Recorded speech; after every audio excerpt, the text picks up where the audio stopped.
patriotes rejoint le parti sans culotte.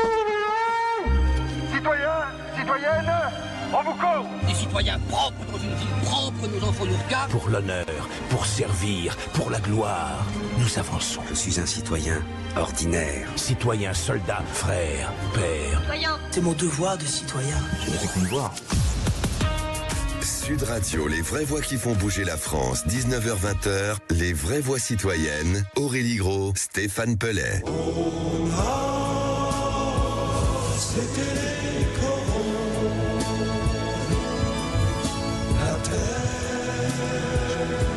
C'était le charbon.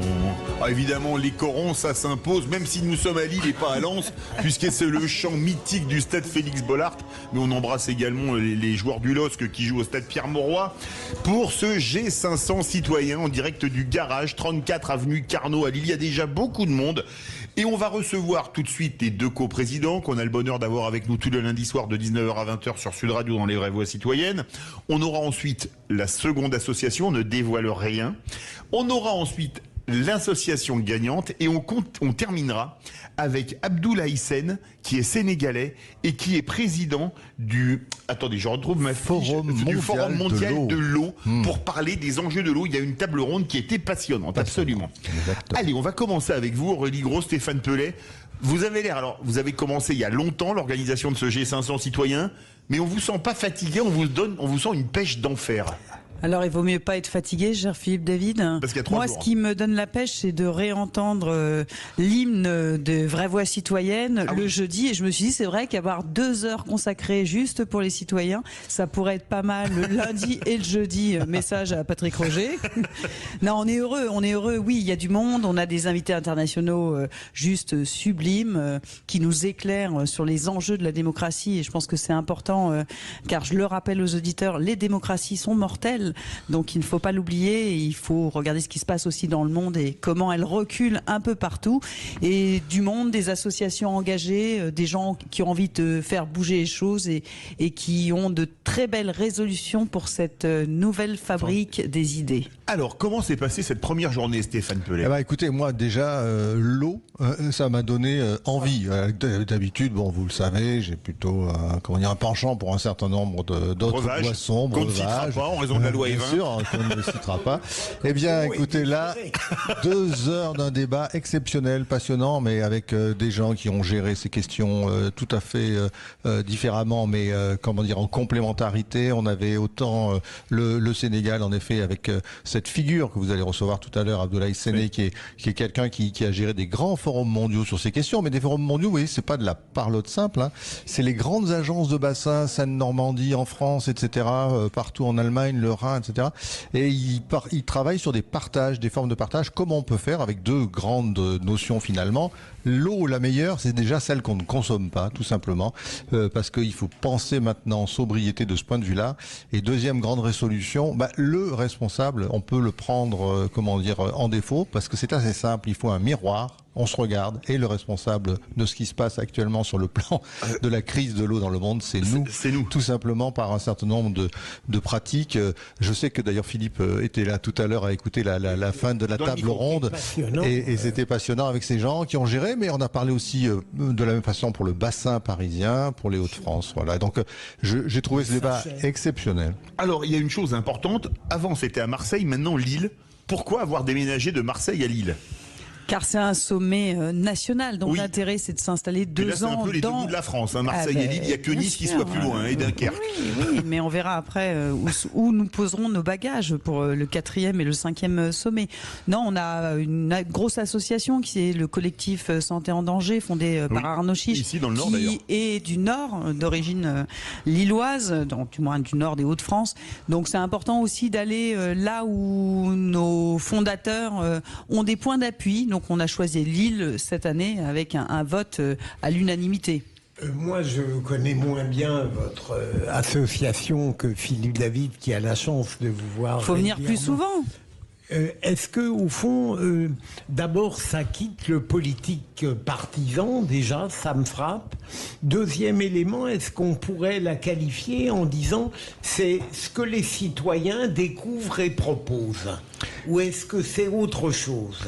Tout à l'heure, pour vous répondre, Philippe, j'ai entendu un très beau discours, c'était celui d'Aurélie Ligro pour l'ouverture de ce sommet citoyen, et qui disait donc, en effet, cette formule qui n'est pas une plaisanterie, les démocraties sont mortelles, c'est-à-dire qu'elles peuvent trébucher et être rapidement remplacées par des régimes beaucoup plus autoritaires ou autocratiques, mais sous l'effet de deux choses. D'une part, éventuellement des dirigeants qui, par visée impériale et puis par inflammation du sentiment nationaliste, arrivent à dominer le monde et en tous les cas leur monde, mais aussi les citoyens eux-mêmes, ça rejoint ce que vous dites, c'est-à-dire des citoyens insatisfaits des résultats de la démocratie, qui considèrent que certes ils élisent des dirigeants, mais que ces dirigeants finalement n'apportent pas les réponses qu'ils souhaitent. Et bizarrement, alors qu'ils bénéficient de la démocratie, ils en viennent à espérer souvent des régimes plus autoritaires. Ce sont des débats, je pense, que vous avez d'ailleurs régulièrement dans les vraies voix. Mais donc, ce qui est important, c'est qu'il ne faut pas laisser ce face-à-face entre finalement ces deux extrêmes. Et vous avez raison, Philippe, un sommet citoyen, c'est une plateforme programmatique qui s'élabore par les citoyens eux-mêmes, en complément de ce que peuvent faire les partis. Mais en tout cas, vous avez raison, c'est non partisan et donc ouvert de tout point de vue. Non partisan. Et est-ce que c'est très éloigné de ce qu'a tenté, sans tomber dans la politique politicienne, le président de la République lors de ses conventions citoyennes? À votre avis, c'est très différent?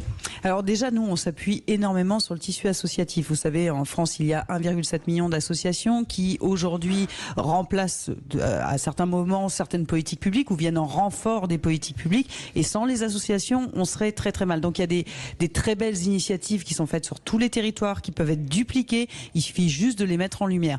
Donc les conventions citoyennes, c'était des citoyens tirés au sort. Là, on s'installe dans des territoires, on fait venir un maximum d'associations, puisqu'ils sont représentatifs un petit peu de l'action citoyenne dans les territoires, mais également les citoyens qui veulent participer. Donc on est beaucoup plus large. Nous, on est assez unique dans le genre.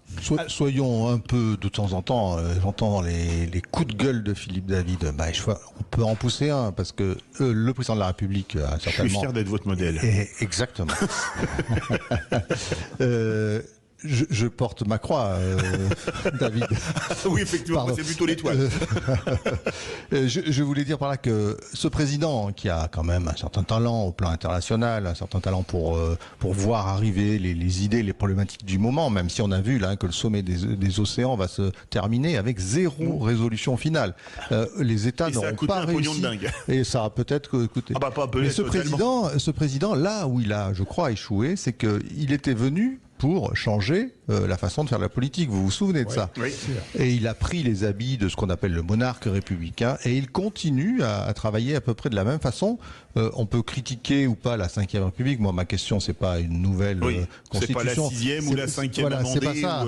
Mais ça a été dit tout à l'heure par un des intervenants, le philosophe Jean-Paul Jouary. Il faut bien dire qu'en France, le pouvoir du président de la République est totalement exorbitant du droit commun. Un président français peut dissoudre une Assemblée nationale. Aucun président n'a ce droit. Alors là, aucun président dans le monde. Vous dites ça aux États-Unis. Peut voter des lois sans vote. Absolument. Voilà. Peut envoyer des troupes sans même demander l'avis du Parlement. Donc il faut faire attention parce que il avait promis énormément de ce point de vue-là, les fameuses conférences citoyennes. Et par exemple, la toute première sur l'environnement, il a fait une lourde erreur, c'est-à-dire de prendre la décision avant qu'elle ne se tienne, de retenir sans filtre, avait-il dit, toutes les propositions, quand on sait qu'il en a été retenu une quinzaine sur 140. Voilà. Donc il faut faire très attention parce que on peut pas jouer avec ça. Vous faites ça une fois, 2 fois, 3 fois, vous avez les gilets jaunes, ensuite vous avez encore des gens qui prennent petit à petit, l'esprit rebelle et vous pouvez vous retrouver avec une situation difficile. Mais Aurélie. Non mais si vous parlez pas dans le micro, personne n'entend. Une chose, oui, ça c'est vrai aussi. Une chose, le G500, ça porte mal son nom maintenant, parce que vous êtes bien plus que 500. Oui, mais on Comment garde est-ce le qu'il nom. devrait s'appeler? G3000. Ah oui, G3000, oui, c'est bien. Oui. G3000. C'est le G500 x 6, c'est ça? Voilà, Ouais, c'est un peu ça. En bravo. 3 ans, on a été rejoint par un grand nombre Et comment ça s'est fait d'associations.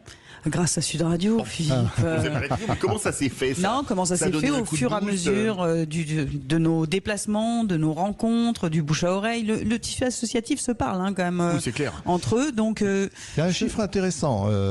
Ce soir, on est presque à la fin de la saison, il faut le dire, du point de vue radiophonique. Oui, il se termine le 4 juillet. Donc, vous allez remettre tout à l'heure, Philippe, le trophée citoyen à un certain nombre d'associations. Absolument. Est-ce que vous savez qu'en 3 saisons, on aura donc reçu Aurélie Gros, moi-même, surtout vous, Philippe, à l'époque aussi, beaucoup Cécile de Ménibus, qu'on embrasse. 300 associations. 300 associations, c'est beau. seront passées. Vous imaginez le nombre d'adhérents que ça représente? Et tous ces gens-là, souvent, sont dans l'ombre, et ce sont les fameux bénévoles à qui on veut rendre hommage ce soir. Voilà, et nous, c'est le tiers secteur. Je pense qu'il faut s'appuyer aujourd'hui sur le pilier de l'État, évidemment, les collectivités territoriales qui investissent sur nos territoires et qui sont au plus proche des citoyens, et ce tiers secteur, c'est-à-dire ce tissu associatif qui, au quotidien, est là pour être au chevet aussi des Françaises et des Français. Donc on marche là-dessus si on veut sauver notre démocratie. Et on peut commencer à dévoiler le palmarès, puisque désormais on va recevoir l'association qui a fini en seconde position. Et oui, ça peut la s'est citer. joué de peu, parce qu'il y a eu près de 5000 votants, Oui. ce qui est quand même Sur beaucoup, Sud Radio, oui. sur Sur Sud Sud Radio. Radio, oui. Et donc, je sais pas qui. sais pas, on y et va, si allez. on osait la rencontre, Eh bien écoutez, on va oser la rencontre tout de suite. rencontrons-les.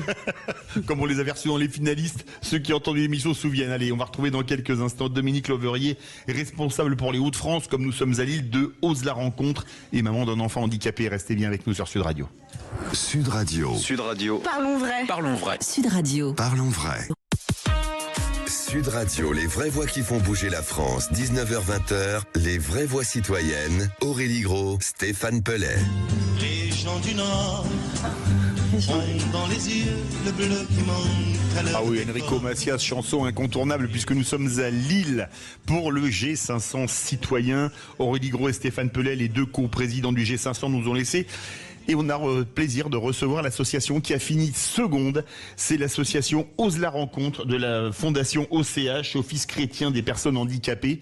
Nous avons avec nous Dominique Loverier, représentante pour les Hauts-de-France et maman d'un enfant handicapé. Bonsoir. Bonsoir. Alors, on parle souvent d'inclusion, mais on ne parle pas toujours de véritables rencontres.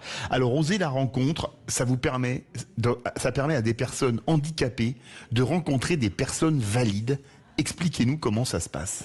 Alors, on va parler de pilotes et de copilotes. Donc, les pilotes, ce sont les personnes en situation de handicap, et les copilotes, ce sont les personnes qui ont la gentillesse d'accompagner et d'aller à la rencontre de nos enfants ou de personnes en situation de handicap. Donc comment ça se passe? En fait, il faut aller sur le site Ose la rencontre, et là on peut s'inscrire soit en tant que copilote pour proposer quelque chose, ou en tant que pilote pour émettre un souhait. D'accord. Voilà. Et comment, vous pouvez nous raconter votre expérience de vie, parce que vous avez un enfant handicapé, comment ça s'est passé? Comment est-ce que vous avez rejoint cette association?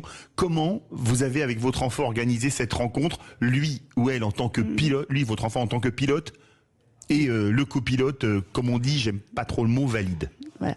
Donc, alors moi j'ai un petit peu participé à l'élaboration de cet événement. Donc c'était très intéressant parce que moi j'ai pu donner mon regard de maman d'enfant. Donc moi je suis maman d'Achille qui est porteur de trisomie 21, qui a maintenant 18 ans. Et c'était vraiment une belle construction parce que ça a été un partenariat entre les différents groupes. Et à cette occasion, donc Achille a pu participer. Donc lui, il avait tout simplement émis comme souhait d'aller à un concert du groupe Open. Open, oui. C'est un groupe de chanteurs catho, et il aime beaucoup ce groupe. Donc on a juste été sur ce site, on a inscrit Achille parce qu'il n'en était pas capable. Enfin, on l'a fait pour lui. Et il y a, quelques personnes de la paroisse là où on habite qui ont emmené Achille à ce concert. Donc ça s'est fait même de façon un peu plus, entre guillemets, grandiloquente, parce qu'il a eu l'occasion aussi de rencontrer les chanteurs. Enfin, ils avaient vraiment bien fait les choses. Ah bah, génial, oui. Et donc, comme un visiteur VIP, c'est ça. Voilà, tout à fait. Absolument. Voilà. Finalement, je me pose une question. Qui est-ce qui bénéficie le plus de cette rencontre? Le pilote ou le copilote? Ah, c'est une bonne question. Et puis même les accompagnants du pilote aussi. Oui, absolument. Voilà, parce que quand même, ce que je veux dire aussi, c'est le but de cette rencontre, c'est aussi de favoriser la rencontre, de découvrir le milieu du handicap.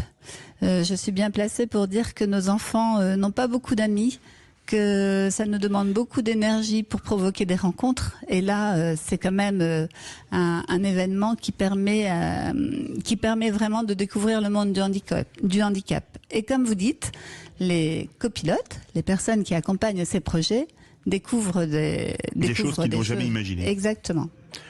Vous avez dit, nos enfants n'ont pas beaucoup d'amis. Ouais. C'est terrible. Terrible. Comment ça se fait? On veut pas avoir comme copain ou comme copine un enfant trisomique. Alors, pourtant, c'est pas une maladie contagieuse. Comment que ça se fait? Alors, je vais parler de notre situation à nous. Achille est encore en milieu ordinaire avec beaucoup de difficultés. On en a fait des combats pour y arriver, mais il est en lycée professionnel. Ce qui est très bien déjà. En primaire, ça se passe bien parce que les enfants ont beaucoup d'ouverture, sont très naturels, il n'y a pas de filtre. Donc en primaire, ça s'est plutôt bien passé. Ça devient plus compliqué au collège. Je crois que les jeunes au collège ont déjà assez avec leur propre personne à gérer. Donc je ne dis pas qu'il n'est pas bien accueilli, au contraire, il a toujours été bien accueilli, mais c'est de créer des liens qui est très difficile. Et voilà. Et quels sont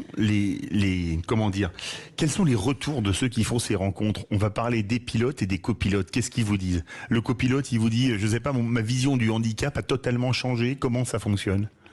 Alors ça, moi, je ne sais Achille, pas. il a réagi comment? Achille, c'est très naturel. Lui, dès qu'on peut faire la fête, dès qu'on peut voir d'autres personnes, il est dans la relation. À 18 ans, faire la fête, c'est quand même assez naturel. Ah oui, là, on a eu un mariage ce week-end. Il a fallu presque le porter pour l'emmener. C'est génial. Oui, lui, il est à fond dans la relation. Et pour l'instant, il ne se rend pas trop compte. C'est plus nous qui... Enfin, moi, j'ai d'autres enfants. Je vois bien qu'à la maison, il est tout seul et qu'il n'y a pas d'appel, il n'y a pas de communication si nous, on n'est pas entremetteurs, entre guillemets, de la relation. Comment ça se passe, la rencontre avec le pilote et le copilote? Chez l'un, chez l'autre, en terrain neutre? Vous parlez au téléphone, vous faites de la visio? Comment ça se passe? Ça dépend des situations, c'est vraiment très très variable. Là, on a eu la visite des personnes qui allaient emmener Achille quelques jours avant. Ils sont passés parce que on vient pas chercher quelqu'un comme ça et on l'emmène. Ça demande quand même comme une fleur. Voilà. C'est bon, on part au concert. Donc, au revoir. Voilà, donc ça dépend vraiment du projet. Ça dépend. Il y a beaucoup de facteurs qui font que l'événement il va se faire de façon différente. Mais c'est sûr que c'est pas une rencontre ponctuelle comme ça. Ça demande une préparation. Ça demande une petite rencontre avant. Ça demande une prise de contact. Voilà. Et quels sont les clichés qui perdurent encore aujourd'hui? Alors ça, vous me posez une colle. Non, parce que ils ont pas très peu de copains, très peu d'amis, c'est quand même fou, non? Oui. C'est pas le rôle des adultes de te dire aux enfants, écoute... déjà, il y a un moyen qu'Achille n'a pas, c'est le téléphone. Oui. Il n'a pas la capacité de gérer un téléphone tout seul.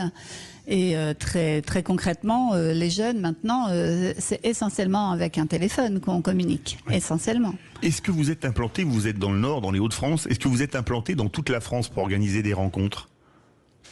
Alors, je parle de l'association, bien évidemment. Oui. Donc, elle a commencé en 2023. Bien sûr qu'elle est implantée dans toute la France, mais elle est plus ou moins, on va dire, connue. Et c'est ça qui est compliqué, c'est que il faut des moyens humains, il faut des moyens financiers pour aller dans les diverses régions. Il faut réussir à sensibiliser les lieux. Donc, moi, j'en ai fait partie. J'ai essayé de contacter l'institution là où on habite, et ils n'ont pas adhéré au projet. Ah oui. Voilà. Et pourquoi? Pourquoi? Parce que ça avait une valeur catholique. Oui, Enfin, alors que vous acceptez tous les enfants, alors que cet événement est ouvert à tous, bien sûr. bouddhistes, athées, ce que vous voulez. Bien sûr.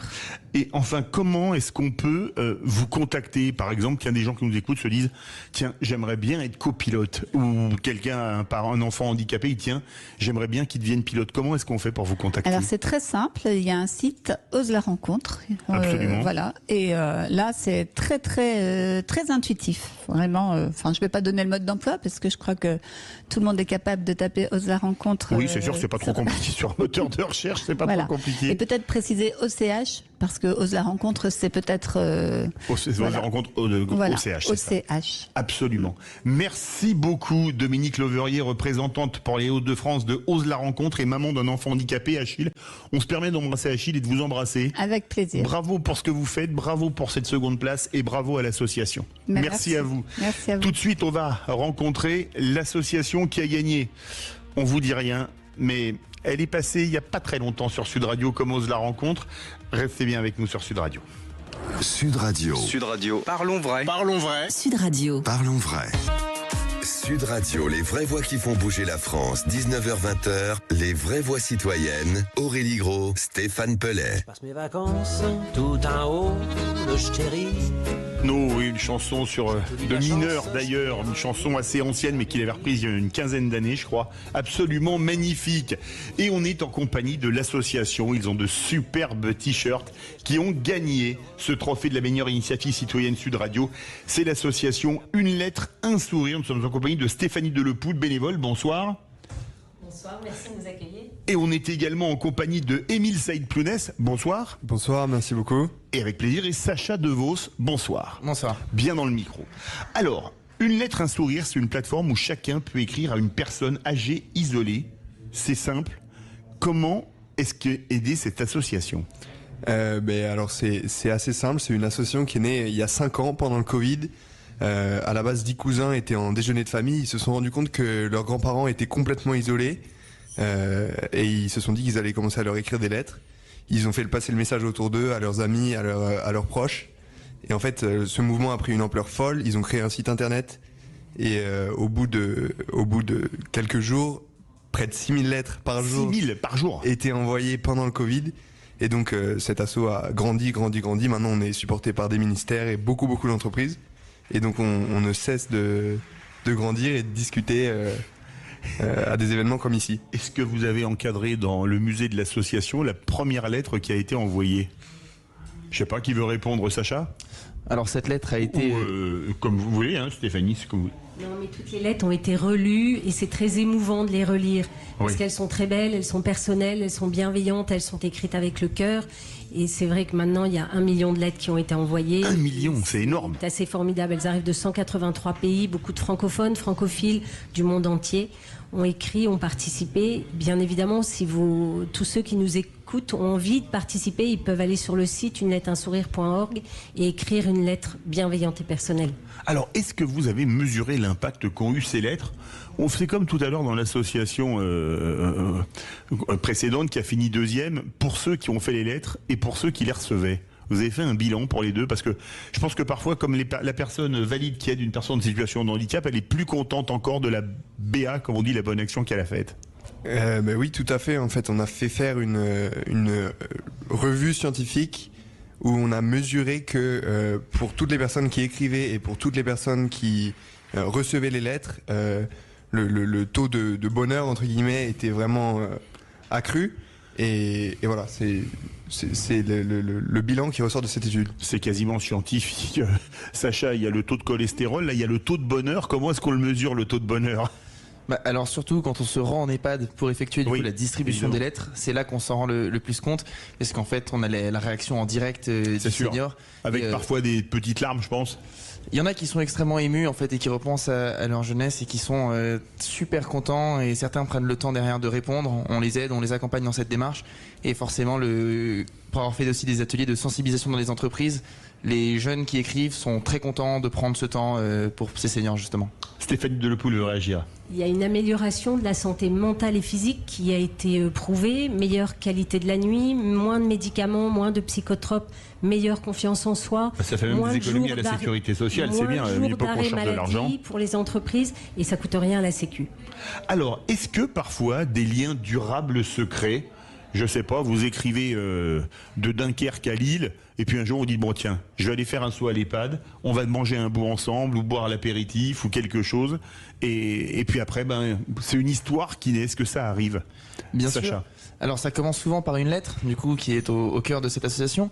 Et vu que le senior a la possibilité de répondre, ça permet déjà d'entamer une discussion. On a même derrière des rencontres qui sont faites, du coup, pour avoir une réelle discussion en face à face entre le senior et le jeune. Et oui, donc forcément, énormément de relations naissent grâce à ça, que ce soit du coup entre des bénévoles de l'association et des seniors, ou alors entre des personnes lambda qui ont pris ce temps d'écrire une lettre avec des seniors. C'est extraordinaire quand même, non ? Vous avez pu assister, vous, à des rencontres réelles comme ça ? Oui, tout à fait. Moi, par exemple, racontez-nous, Émile Saïd. J'étais en Bretagne cet hiver pendant 2 semaines et on a fait un petit tour où on a visité plusieurs EHPAD. Et en fait, on leur livrait des lettres qui avaient été écrites au préalable pendant les fêtes pour des personnes âgées. Et on voyait vraiment leur réaction quand ils ouvraient ces lettres. Et très souvent, ils leur répondaient. Et ensuite, ils commençaient une espèce de relation épistolaire, en fait, avec les écrivains du début.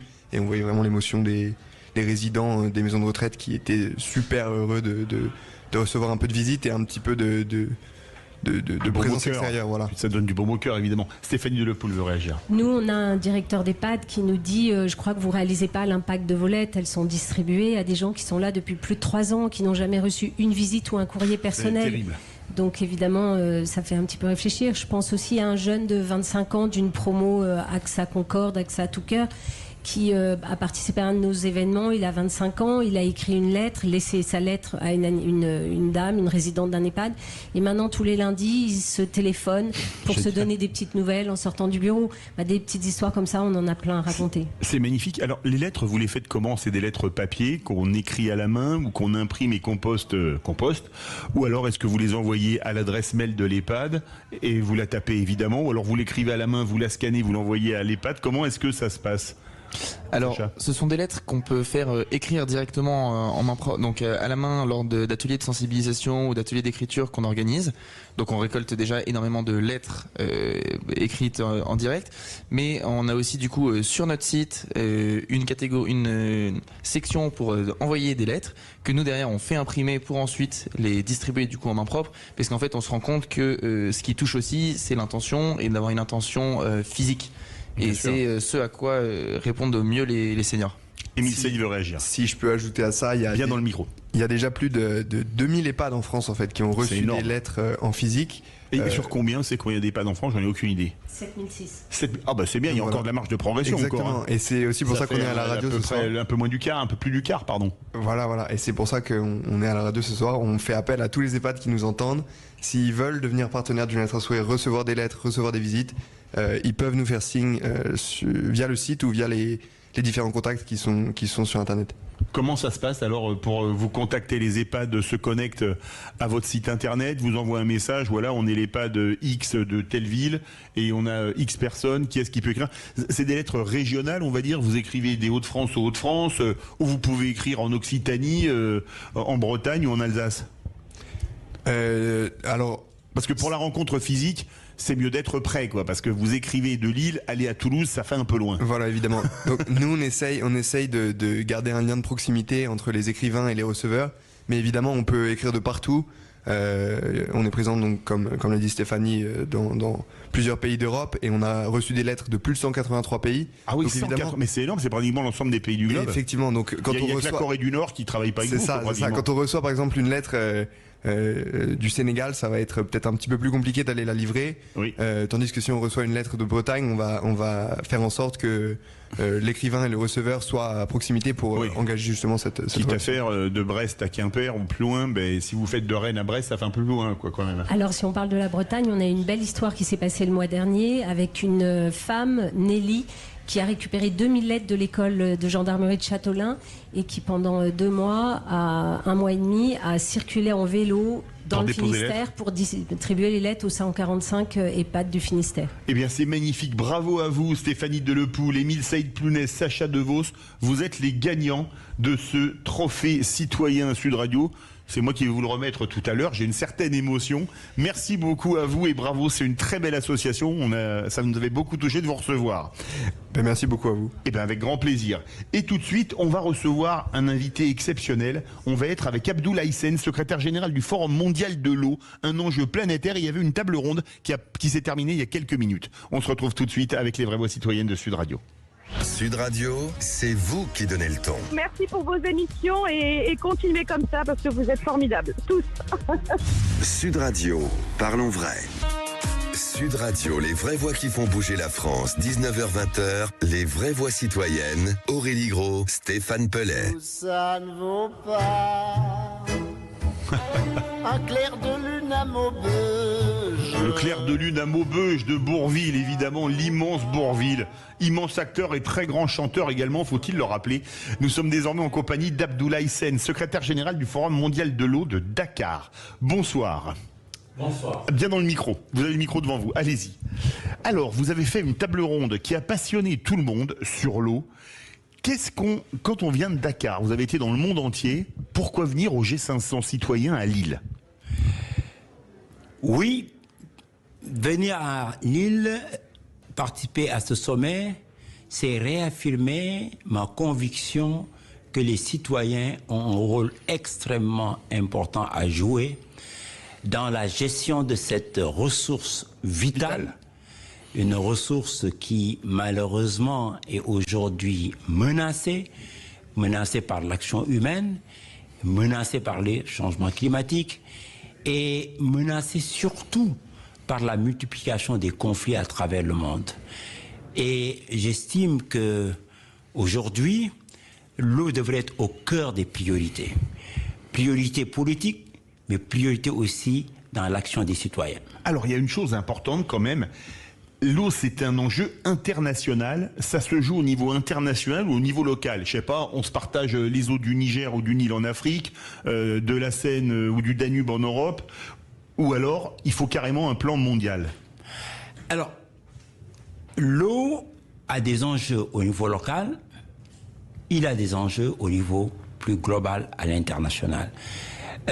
Aujourd'hui, quand vous allez en Afrique de l'Ouest, pour la gestion d'un puits communautaire avec des éleveurs, des agriculteurs, dans une période de sécheresse où les débits ne sont plus suffisants, vous avez de vraies situations de conflit à l'échelle locale. Quand vous allez dans un lac qui avait une certaine étendue qui, à cause de la sécheresse, s'est rétréci et ne peut plus donner l'eau pour tous les besoins de la région et du territoire, vous avez des enjeux locaux.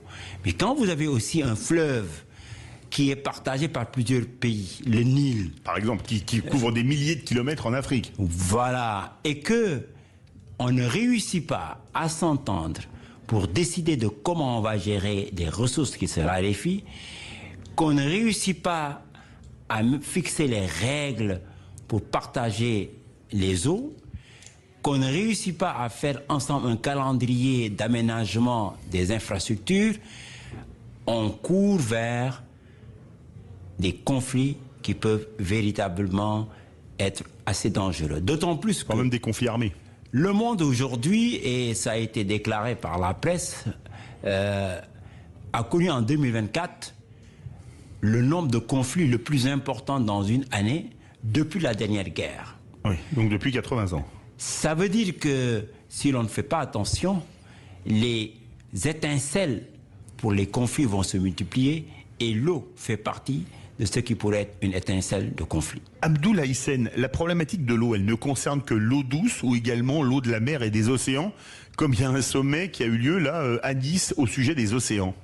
Alors, ce qu'il faut retenir, c'est que l'eau, c'est d'abord un cycle qui implique l'océan, les lacs, les rivières et l'eau souterraine. Oui. Donc en réalité, vouloir distinguer l'eau douce des océans est une erreur. Il faudrait, à mon avis, une approche plus globale qui prenne en compte ce que nous appelons le grand cycle. Pas seulement ce qu'on appelle le petit cycle. Le petit cycle, c'est aller capter de l'eau, traiter l'eau, la distribuer, la retraiter cette eau usée, la réinjecter pour la réutiliser, mais il faut penser au grand cycle. Le grand cycle, c'est quoi? C'est l'océan, c'est les lacs, et c'est tout cela. Il faut donc avoir une approche décloisonnée, une approche du cycle. Et en ce moment-là, comme vous l'avez dit, on ne discutera pas seulement de l'eau douce et de l'eau salée, mais on va prendre en charge les glaciers, on va prendre en charge les océans, on va prendre en charge l'eau qui est dans les continents. Et c'est comme ça qu'il faudrait, à mon avis, aborder la question. Vous avez parlé de l'Afrique de l'Ouest, vous êtes sénégalais, un pays proche de la France, comme nombre de pays d'Afrique de l'Ouest. Est-ce que l'eau est vraiment encore une problématique majeure comme il y a 30 ou 40 ans en Afrique? Ah, c'est de plus en plus une problématique importante. En raison de l'explosion démographique? Oui, je donne un exemple, le cas du Sénégal. Oui. En 1960, le Sénégal disposait de 7000 mètres cubes par an par habitant.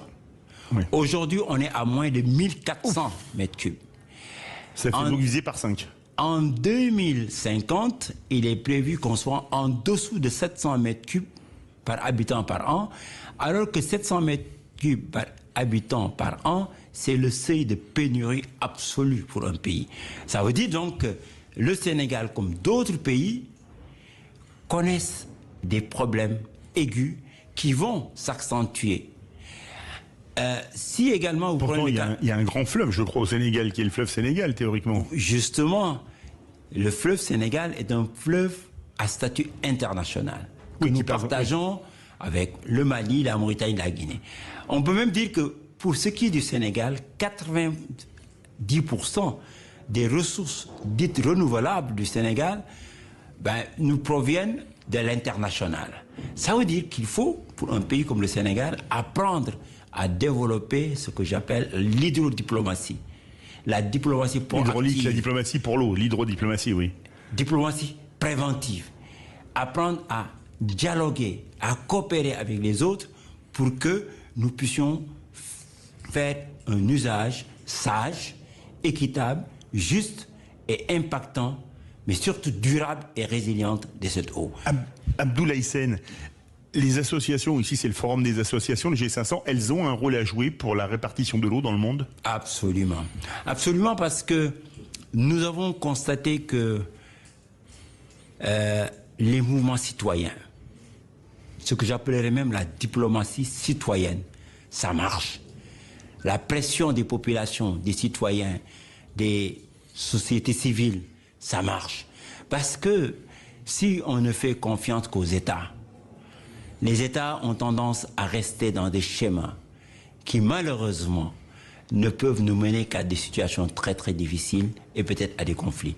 Alors que quand il appartiendra aux citoyens de s'engager, d'abord de s'engager pour des gestes beaucoup plus en accord avec les principes de sobriété, parce qu'il faut le dire, nous ne consommons pas l'eau de la même manière. C'est sûr. En Amérique, on a besoin peut-être de 300 laver la voiture. mètres cubes par jour.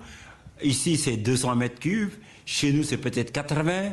Mais en milieu rural sénégalais, c'est peut-être 30. Donc, il y a besoin de faire en sorte que les citoyens s'engagent pour consommer de façon plus sobre, mais surtout s'engagent pour construire des coopérations et des dialogues. Merci beaucoup Abdoulaye Sène, secrétaire général du Forum mondial de l'eau de Dakar. C'était un plaisir d'être en votre compagnie depuis le G500 citoyen de Lille.